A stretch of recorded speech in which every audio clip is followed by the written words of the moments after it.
दोस्तों आप सभी के लिए एक बहुत इंपॉर्टेंट अपडेट है। कल एसबीआई पीओ का रिजल्ट आया और उसमें जो हमें पैटर्न देखने को मिला है वो आप सबको समझना जरूरी है, जिन्होंने एसबीआई पीओ का एग्ज़ाम दिया है चाहे ना दिया हो।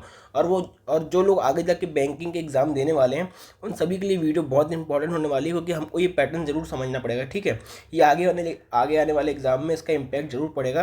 तो इस वीडियो को पूरा एंड तक देखिएगा। ठीक है, वीडियो में आगे बढ़ने से पहले अगर आपने टेलीग्राम चैनल ज्वाइन नहीं किया तो डिस्क्रिप्शन में लिंक मिल जाएगी, उसको जरूर से ज्वाइन कर लेना, क्योंकि हमें पता है एसबीआई का रिजल्ट आने वाला है। तो जैसे रिजल्ट आएगा सबसे पहले मैं वहाँ पर आपको अपडेट करूँगा, तो आपसे कोई अपडेट मिस ना हो जाए मेरी वीडियोज़ की, या फिर कोई रिजल्ट की, या फिर कोई गवर्नमेंट जॉब की नोटिफिकेशन की। इसलिए आप टेलीग्राम चैनल ज्वाइन कर लो।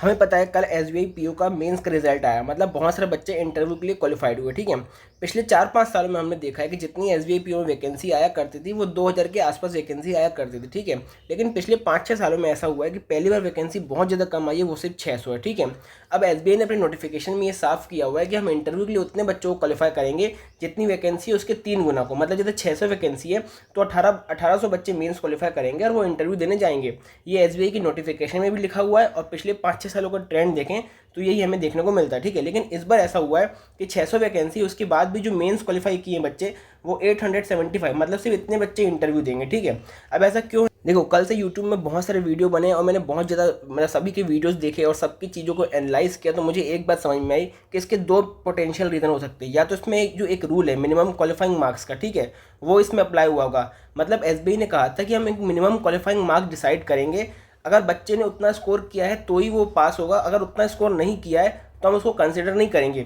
तो हो सकता है कि एसबीआई पीओ ने मिनिमम क्वालिफाइंग मार्क्स कुछ डिसाइड किया हो और बहुत सारे बच्चों ने वो क्वालिफाइंग मार्क्स को क्लियर नहीं किया हो, इसलिए बहुत सारे बच्चों का सिलेक्शन नहीं हो पाया, इसलिए वैकेंसी पूरी भर नहीं पाई है। ठीक है, हम इसका एक ये कंक्लूजन निकाल सकते हैं और ये पोटेंशियल है, मतलब ये बिल्कुल हो सकता है, इसमें कोई ऐसा नहीं है कि ये नहीं हो सकता, ये बिल्कुल हो सकता है क्योंकि एसबीआई नोटिफिकेशन में लिखा हुआ है। ठीक है, लेकिन जो एसबीआई क्लर्क का रिजल्ट आने वाला है, अगर ये रूल अप्लाई हुआ है अच्छे से तो हमें एसबीआई क्लर्क में भी ये रूल देखने को मिलेगा और वहाँ पर भी दिक्कत जा सकती है। हो सकता है वहाँ पर भी मिनिमम क्वालिफाइंग मार्क्स पिछले साल तो था लेकिन इस साल भी हो, तो बहुत सारे ऐसे बच्चे होंगे जो इस वजह से एग्ज़ाम को क्वालिफाई नहीं कर पाएंगे।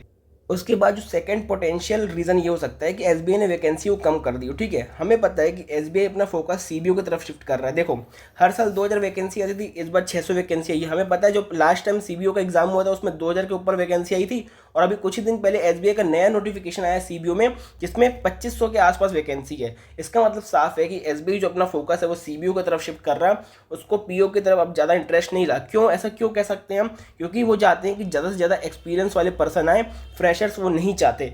हमें पता है जो सीबीओ में कौन अप्लाई कर सकता है, जो 2 साल किसी फाइनेंशियल इंस्टीट्यूशन में काम किया हो मैनेजर की पोस्ट में, वो सब उसकी एलिजिबिलिटी क्राइटेरिया है। ठीक है, तो हमें पता है कि उसमें एलिजिबिलिटी लगती है, एक्सपीरियंस लगता है। तो हो सकता है एसबीआई चाहता हो कि हमारे पास ज़्यादा से ज़्यादा एक्सपीरियंस पर्सन आए, फ्रेशर की हमें ज़रूरत नहीं है। उन्होंने अपना कुछ इंटरनल सर्वे किया होगा, उसमें उनको लगा होगा कि जो एक्सपीरियंस पर्सन हो उनकी एफिशिएंसी ज़्यादा रहती है, उनके काम करने का ढंग ज़्यादा अच्छा है और फ्रेशर के मुकाबले उनको इतना अच्छा आउटपुट नहीं मिला होगा, तो इसलिए हो सकता है कि अपना फोकस इस तरफ शिफ्ट कर रहे हैं। ठीक है, और अगर ऐसा है तो इस साल भी हमें जो नया पीओ का नोटिफिकेशन आएगा उसमें वैकेंसी हमको कम देखने को मिल सकती है। ठीक है, तो अब इस चीज़ के लिए तैयार रहें, अपना माइंडसेट उस प्रकार से तैयार रखें और बैंकिंग की तैयारी अपनी आगे कंटिन्यू करें। ठीक है, तो बस ये छोटा सा अपडेट था। चैनल पर नया तो सब्सक्राइब कर लेना, टेलीग्राम जैसे कि मैंने बताया डिस्क्रिप्शन में लिंक मिल जाएगी। तो